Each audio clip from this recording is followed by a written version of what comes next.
Hello everyone and welcome. In this demo, we will be creating a simple virus. A virus is a program that attaches itself to a file or another program and is usually sent by email. The keyword here is attach. A virus does not stand on its own, so it can't replicate itself or operate without the presence of a host. A virus attaches itself to a host file or a program, such as Microsoft Word, and then performs whatever the writer of that virus designed it to do.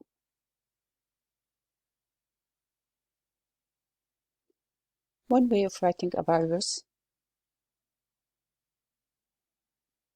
is through creating a batch file to perform malicious tasks such as deleting system files or creating backdoors.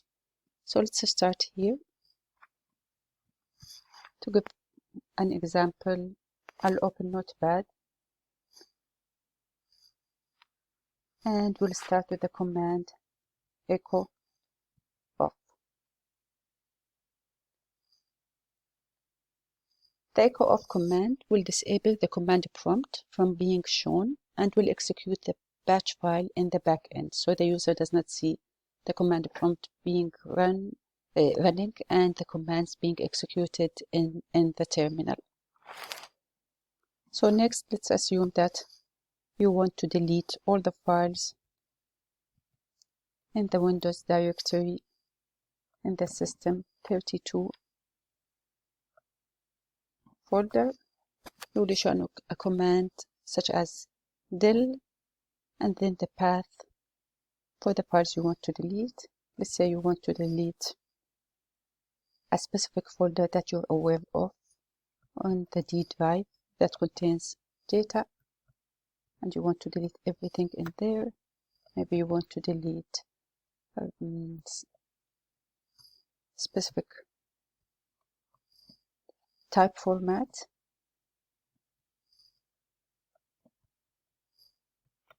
That is, for example, PowerPoint, and so on.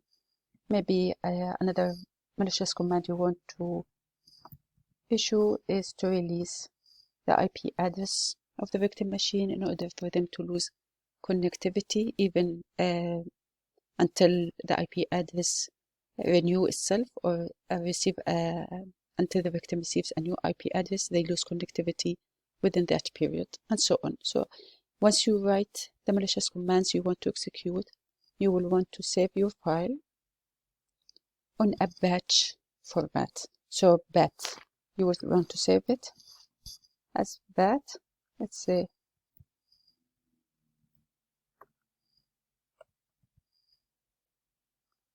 and save it in here.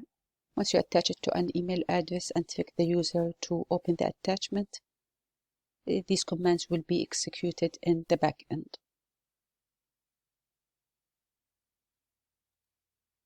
One way to perform an attack on a victim machine is to create something called a fork bomb. So let's go ahead and open a new notepad in here and create our fork bomb. It's an attack where a process continuously repeats itself and consumes the system's resources. So a fork bomb actually does not harm any files in the system. Unlike the file we just wrote, it doesn't delete or harm any files on the system, but it slows down and crashes the system. It can actually crash the system. So let's start. We will create and execute a fork bomb.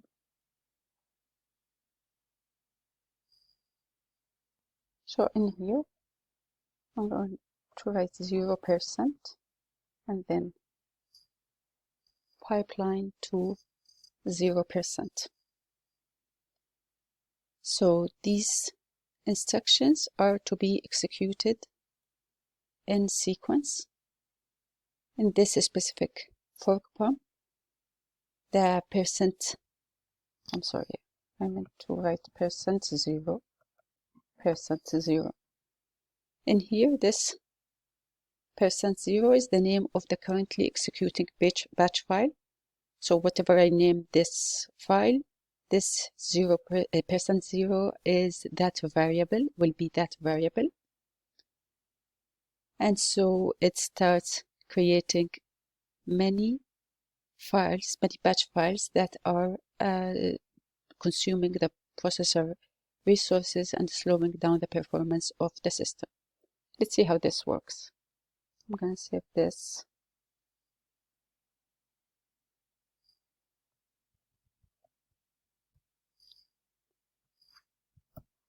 And you have to save it as .batch.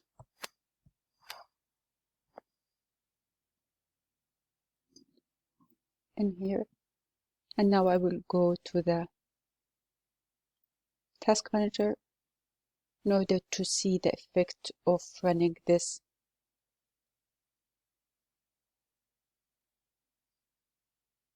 fork bump on the performance of the CPU and the memory. So as you can see here, this is the CPU activity and this is my memory activity in here.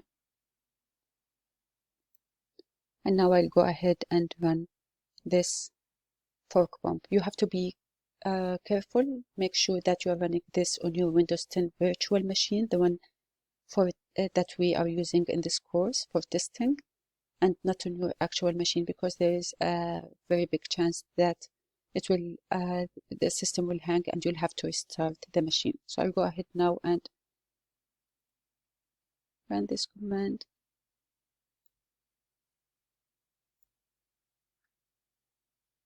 As you can see, the CPU activity in here is at 100%.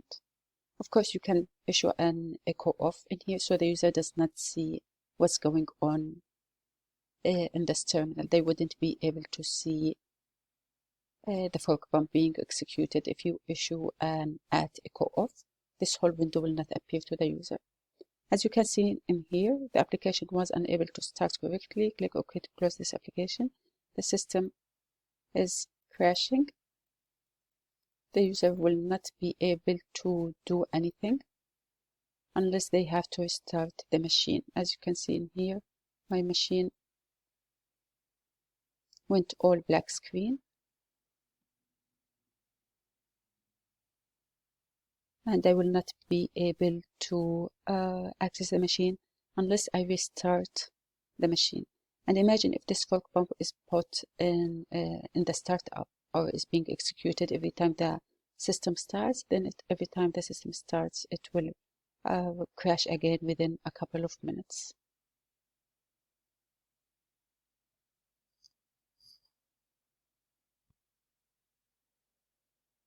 This batch file is going to recursively execute itself forever, and it quickly creates many processes and slows down the system to the point of crashing, as you have just seen. This actually brings me to the end of this demonstration of creating a simple fork bump. I hope you enjoyed watching this demo as much as I enjoyed showing it to you, and see you in the next demo.